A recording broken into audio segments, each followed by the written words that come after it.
Hello everyone and welcome again. It's Matt here from Christopher Shaw with my colleague James Tiller, and today we are welcoming back our previous guest Will Bartley from Frettens Solicitors, and today we're talking about first-time landlords and becoming a first-time landlord, and the things that you might need to look out for, and maybe you get some tidbits of information. Yeah, no, it's certainly an area which we like to talk about with people. We speak to lots of people inquiring about becoming first-time landlords, and so we thought it'd be a good idea to get Will on to talk about what to look for, probably from a legal side, and part of the process in setting yourself up to be a successful first-time landlord. Yep, exactly right. Welcome, Will. Welcome back. Thanks, guys. Good to be back. So we'll start off right at the beginning then. So when you're looking at a buy-to-let for the very first time, where should you start? Obviously, contact an agent, but in terms of the bigger picture, where should you start?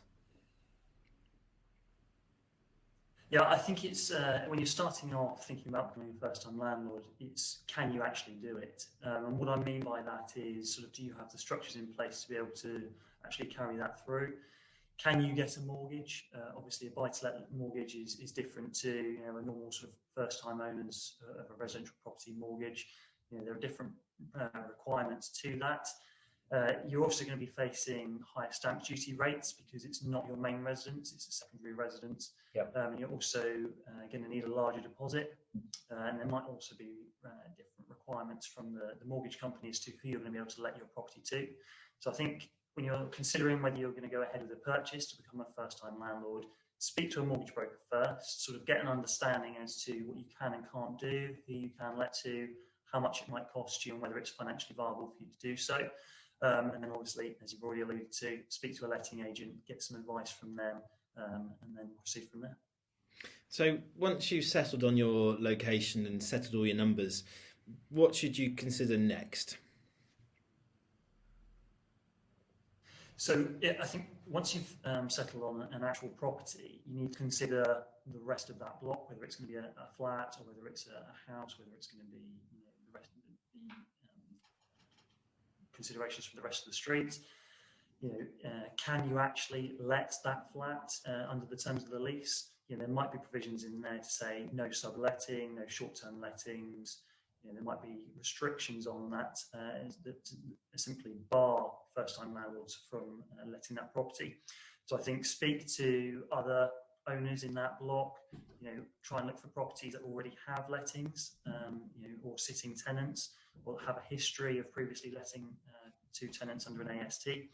And just make sure that actually the property you are buying is suitable for what you're looking to use it for, which is obviously becoming a first-time landlord. So what are the basic conveyancing aspects in when you're looking at buy-to-let? So I'd say, obviously, as previously touched on, make sure that your mortgage company is happy that you're going to be able to let that property. Explain to them that it's going to be a buy-to-let mortgage.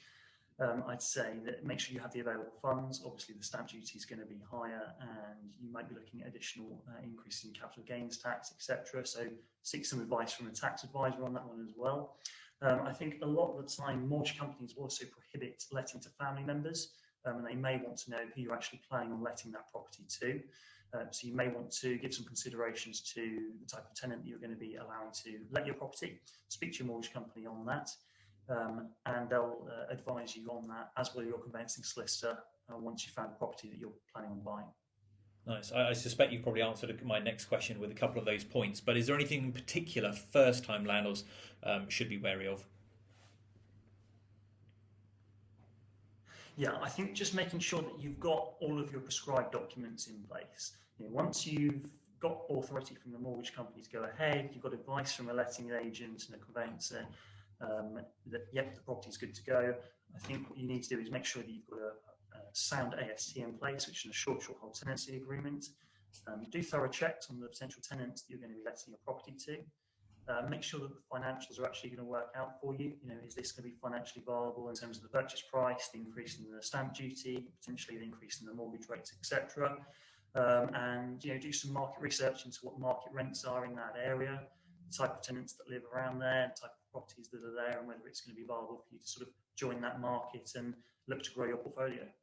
Yeah, I think we could deviate off that point quite a lot in terms of probably new landlords may be completely unaware of exactly how much legislation and documentation it needs to be provided to tenants when people move into a property for the very first time. And of course, just because you find a property that is potentially cheap to buy with a potentially good return, they could have huge issues with electrical installation, condition report compliance. It could have long-term issues with EPCs. It could, there is a lot more than just the price of the property to take into account. Absolutely, and there's, like you say, that those two areas in particular, particularly the EPC at the moment, is quite an important topic to make sure that if you're looking as a first-time buy-to-let landlord, that you're looking at properties that are going to be at least a C grade on your EPC, because there is likely to be legislation coming in to support that any new properties coming to the market must have that as a minimum grade.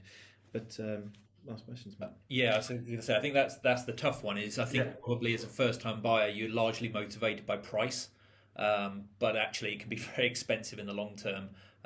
If obviously you buy something cheap and it then costs you tens of thousands to get it compliant in 2-3 years' time.